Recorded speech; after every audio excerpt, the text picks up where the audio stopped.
नमस्कार, मैं हूं दीपक। आइए रुक करते हैं आज की तमाम खबरों की ओर।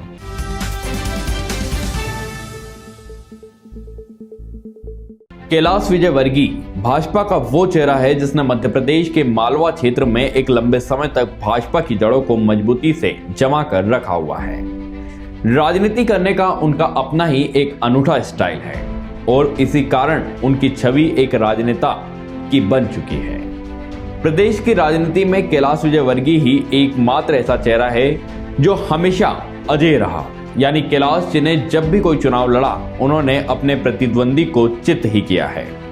इंदौर शहर की राजनीति से लेकर राष्ट्रीय स्तर तक की राजनीति में उन्होंने अपनी कार्यशैली से हमेशा अलग ही दबदबा बनाए रखा और यही कारण है कि भाजपा में कैलाश विजयवर्गीय का नाम बड़े ही सम्मान के साथ लिया जाता है। विधायक, महापौर और मंत्री सहित वे कई पदों पर चुने गए और एक कद्दावर नेता के रूप में अपनी पहचान उन्होंने बनाई है। वहीं यही वजह है कि उनकी उपस्थिति समय समय पर प्रदेश अध्यक्ष से लेकर मुख्यमंत्री पद तक दौड़ में शामिल रही। बता दें कि पिछले 8 सालों से भाजपा के राष्ट्रीय महासचिव की जिम्मेदारी संभाल रहे कैलाश विजयवर्गीय को पार्टी ने एक बार फिर बड़ा दायित्व दिया है। उन्हें मध्य प्रदेश विधानसभा चुनाव में इंदौर 1 सीट से चुनाव मैदान में उतारा गया है। इस सीट से विजयवर्गीय का नाम जुड़ते ही राजनीतिक गलियारों में हलचल मच गई, क्योंकि हमेशा से ही प्रदेश में चर्चा में रहने वाली इंदौर 1 विधानसभा सीट पर अब देश भर की राजनीतिक पार्टियों की निगाहें टिकी हुई है। वहीं प्रदेश के राजनीतिक गलियारों में तो ये भी चर्चा है कि 2023 के चुनाव में भाजपा की जीत के बाद कैलाश जी को मुख्यमंत्री बनाया जा सकता है और शिवराज सिंह चौहान को राष्ट्रीय राजनीति में उतारा जाएगा। इस बात को कैलाश जी के हाल ही में दिए गए उस बयान से भी जोड़कर बोला जा रहा है, जिसमें उन्होंने कहा था कि मैं यहाँ केवल विधायक बनने नहीं आया हूँ, पार्टी मुझे बड़ी जिम्मेदारी देगी। ऐसे में अब यह सवाल भी उठ रहा है कि क्या विधानसभा चुनाव के बाद मध्य प्रदेश में सीन बदलने वाला है। मैं आपको विश्वास दिलाता हूँ, भारतीय जनता पार्टी की सरकार फिर से बनने वाली है। मैं खाली विधायक बनने नहीं आया हूँ, मेरे को और भी कुछ बड़ी जवाबदारी मिलेगी पार्टी की ओर से, और जब बड़ी जवाबदारी मिलेगी तो बड़ा काम भी करूंगा कि नहीं करूंगा। इन सवालों के जवाब तो चुनाव के बाद ही मिलेंगे, लेकिन व्यास मीडिया की टीम अपनी खास पेशकश में दर्शकों को देश की राजनीति की दिग्गज शख्सियत कैलाश विजयवर्गीय के बारे में बताएगी। हम कैलाश विजयवर्गीय के छात्र जीवन से लेकर राष्ट्रीय राजनीतिक तक पहुंचने के सफर के बारे में बात करें, उससे पहले आप इंदौर जिले की विधानसभाओं के बारे में जान लें। दरअसल मध्य प्रदेश की राजनीति में इंदौर जिले को सबसे अहम माना जाता है। प्रदेश की 230 सीटों में से इंदौर जिले में 9 विधानसभा सीटें आती है। वर्तमान में 9 सीटों में से 6 सीटों पर भाजपा विधायक है, जबकि 3 सीटों पर कांग्रेस ने कब्जा जमाया हुआ है। इन सभी 9 सीटों में से सबसे वीआईपी सीट इंदौर 1 को माना जाता है। यही कारण है कि भाजपा और कांग्रेस दोनों ही हर बार विधानसभा चुनाव में इस सीट को जीतने के लिए एड़ी चोटी का जोर लगा देती है। वहीं मैदान में कैलाश विजयवर्गीय के उतरने से यह मुकाबला बेहद रोमांचक हो गया है, क्योंकि प्रतिद्वंदी के रूप में कैलाश जी के सामने कांग्रेस के वर्तमान विधायक संजय शुक्ला है। शुक्ला ने 2018 के विधानसभा चुनाव में लगातार 2 बार के विधायक भाजपा प्रत्याशी सुदर्शन गुप्ता को 8000 से ज्यादा मतों से पराजित कर दिया था। शुक्ला भी पिछले 5 सालों से विधानसभा में काफी सक्रिय है। खैर, ये तो समय का चक्र ही बताएगा कि इस सीट पर मतदाता किसे अपना नेता चुनेंगे। चलिए अब हम राजनीति के समर में हमेशा अजय रहने वाले योद्धा कैलाश विजयवर्गीय के बारे में बात करते हैं। कहते हैं राजनीतिक जीवन में हर किसी के सामने उतार चढ़ाव आता ही है, लेकिन भाजपा के राष्ट्रीय महासचिव कैलाश विजयवर्गीय ने अपने सियासी जीवन में कभी पीछे मुड़कर देखा ही नहीं। 13 मई 1956 को जन्मे विजयवर्गीय पहली बार इंदौर के मेयर चुने गए थे और उसके बाद से संसदीय राजनीति में वह लगातार आगे ही बढ़ते रहे। इस क्रम में उन्होंने अपने नाम एक रिकॉर्ड भी दर्ज किया। वे 6 बार मध्य प्रदेश विधानसभा चुनाव लड़े और एक भी बार हार का मुंह नहीं देखा। इंदौर में राजनीतिक करियर शुरू करने की कहानी से पहले विजयवर्गीय के छात्र जीवन की भी एक सियासी यात्रा है। दरअसल उन्होंने अपने राजनीतिक जीवन की शुरुआत 1975 से ही कर दी थी, जब वे राष्ट्रीय स्वयंसेवक संघ की छात्र इकाई एबीवीपी से जुड़े थे। एबीवीपी के रास्ते वह राजनीति की गहराई में गोते लगाते गए। साल 1983 में विजयवर्गीय पहली बार इंदौर नगर निगम में पार्षद बने। बाद में वे भारतीय जनता युवा मोर्चा के राज्य सचिव बने और फिर उन्हें इंदौर और बीजेपी के विधि प्रकोष्ठ का स्टेट कोऑर्डिनेटर बनाया गया। इसके बाद 1985 में ही वह विद्यार्थी परिषद के स्टेट कोऑर्डिनेटर भी बनाए गए। अब हम 1990 में आते हैं, जब कैलाश जी को पहली बार विधानसभा चुनाव का टिकट मिला था। दरअसल अपने मिलनसार स्वभाव और बेहतर कार्यशैली के चलते कैलाश जी युवाओं और आम जनता के बीच काफी लोकप्रिय हो गए थे।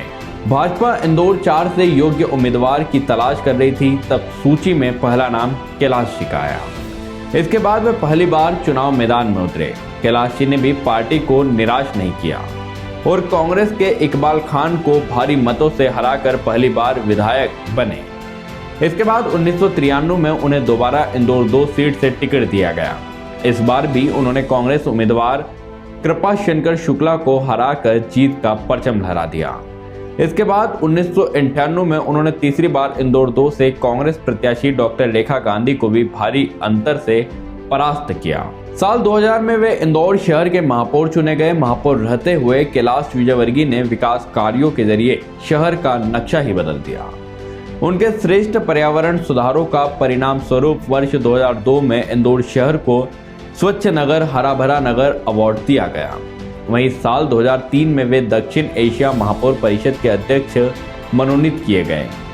इनके अलावा भी महापौर रहते हुए कैलाश विजयवर्गीय को विदेशों में कई अवार्ड से सम्मानित किया गया। साल 2003 में पार्टी ने एक बार फिर कैलाश जी को इंदौर 2 से विधानसभा चुनाव में खड़ा किया और इस बार भी उन्होंने कांग्रेस उम्मीदवार अजय राठौर को बुरी तरह से हराया था। हर बार जीत का परचम फहराने पर भाजपा समझ चुकी थी कि कैलाश विजयवर्गीय को किसी भी विधानसभा से खड़ा कर दे वे सीट जीत कर ही देंगे। यही कारण रहा कि 2008 के विधानसभा चुनाव में कैलाश जी को इंदौर जिले की महू सीट से कांग्रेस के अंतर सिंह दरबार के सामने मैदान में उतारा गया। दरबार के क्षेत्र में अच्छी पकड़ होने के बावजूद विजयवर्गीय ने अपनी रणनीति और कार्यकर्ताओं के दम पर 10,000 मतों से जीत दर्ज की। इसके बाद 2013 में विजयवर्गीय ने दोबारा महू से चुनाव लड़ा और कांग्रेस के अंतर सिंह दरबार को एक बार फिर 12,000 से ज्यादा मतों से पटकनी दी।